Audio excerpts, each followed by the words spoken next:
Good afternoon, everyone. It's good to see you. Good afternoon, good morning, good evening. Welcome to the top 5 news, all the news that matters. And I'm your host, Joe Pelayo with Joseph Michaels International Recruiters. Today is September 19th. We've got a packed lineup, and in it we have educational shakeups, health policy twists, political fireworks, earthquakes, North America power plays. Let's dive into the top 5 and stick around for a bonus at the end. Story number 1, there's an earthquake in Russia. Mother Nature's reminding us of her power. 7.8 magnitude earthquake rocked Russia's Kamchatka. Did anybody play Risk? I remember that was one of the countries in the game Risk. I played that 100,000 times in my youth. Kamchatka, the beast was 19 kilometers deep. The aftershock sent ripplings across the Pacific, Atlantic to Alaska, Hawaii, and also the West Coast. Russian authorities bumped the magnitude from 7.2 to 7.8. Aftershocks have been felt, more than 400. No major damage or casualties. Residents felt the ground heave and hoe like a bad hangover, though, and buildings cracked. It's a volcanic hotspot, but not an earthquake zone per se. I used to live in San Francisco, in the East Bay of the San Francisco Bay Area. And we used to have earthquakes there all the time. I moved to Dallas, and I remember I went to work one day, and everybody was talking about the earthquake. Did you feel it, Joe? Did you feel it, Joe? No, I didn't feel an earthquake. And I said, how big was it? And they said, it was 3.4. I said, 3.4? We used to use those to stir our coffee in the morning when I lived in San Francisco. That's not an earthquake. Anyway, it's not funny, but no one was, no injuries and no casualties. Number 4 story today. I'm working back down the list. Canada and Mexico inked a partnership. While the U.S. flexes its tariff muscles, our northern and southern neighbors are linking arms.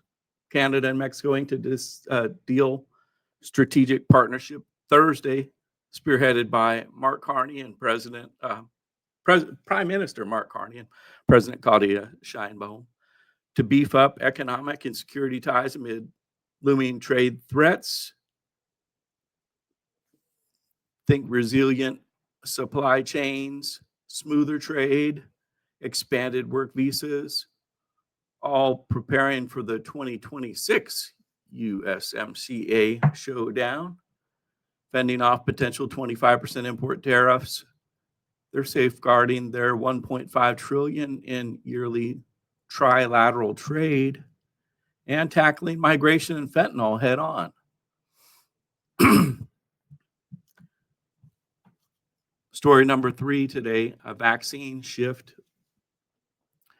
Vaccine drama that's got parents and doctors buzzing. The CDC ACIP panel, along with Health Secretary Robert Kennedy Jr., calling the shots and voting Thursday to limit the MMRV vaccine for kids under 4,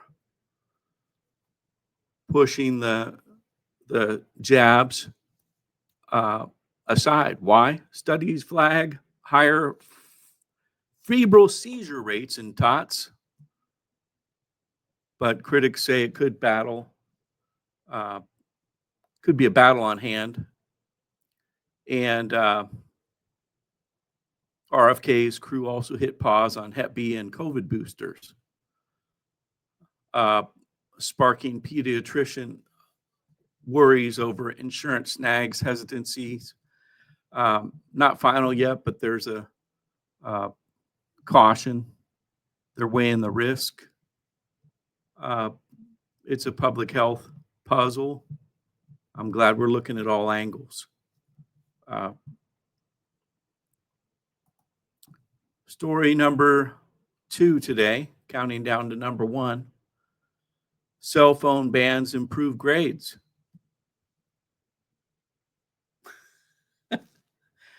What was that old commercial? Thank you, Captain Obvious.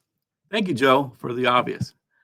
Cell phone bans in classrooms, according to RNZ and an article cited and articulated by Owen Gregorian. RNZ is a New Zealand newspaper.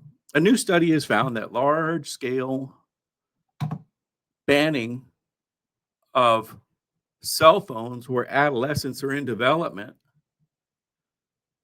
could be helpful. Groundbreaking study. Experts are adding up the tally.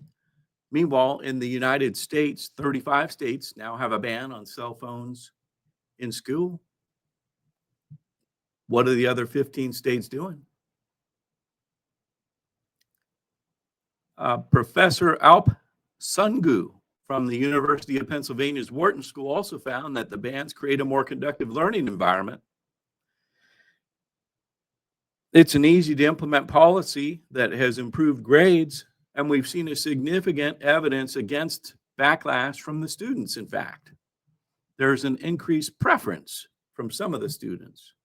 The randomized controlled trial looked at 17,000 students and found mandatory in-class phone collection leads to higher grades, particularly among the lower performing students and the non-STEM students. Importantly, students exposed to the ban were substantially more supportive of the phone restrictions, perceiving the greater benefits of these policies.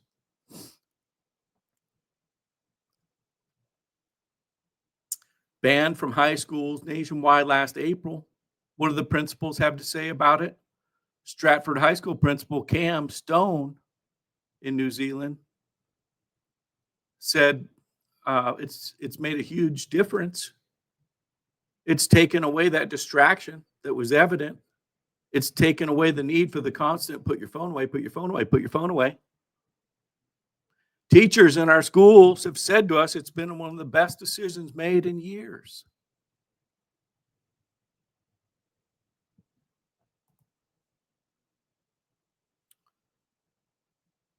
Story number 1 today.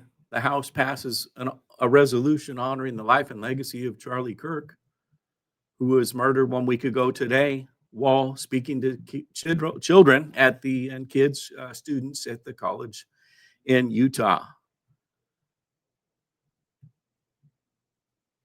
It's a long resolution. You can read it online, but I'll read you a small portion of it. Whereas Charlie Kirk would not have us respond to his death with despair, but rather with renewed purpose to speak truth and courage, to stand firm in faith, to seek unity and standing firm in principle, and serve as living reminders of the values he championed: faith, family, and freedom.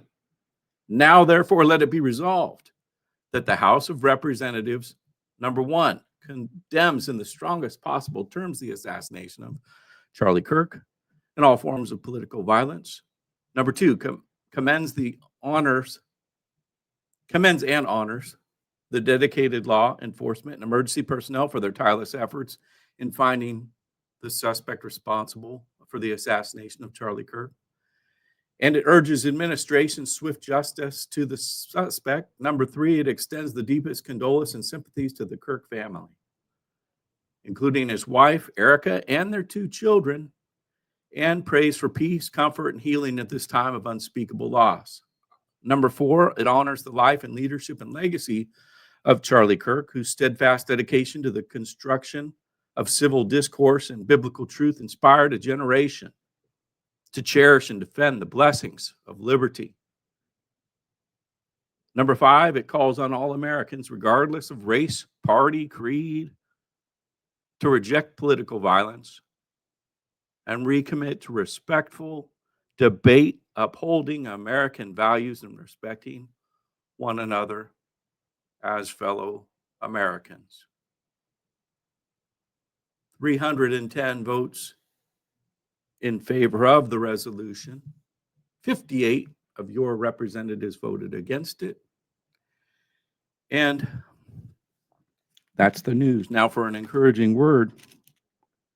The arrogant know-it-all stirs up discord, but wise men and women listen to each other's counsel.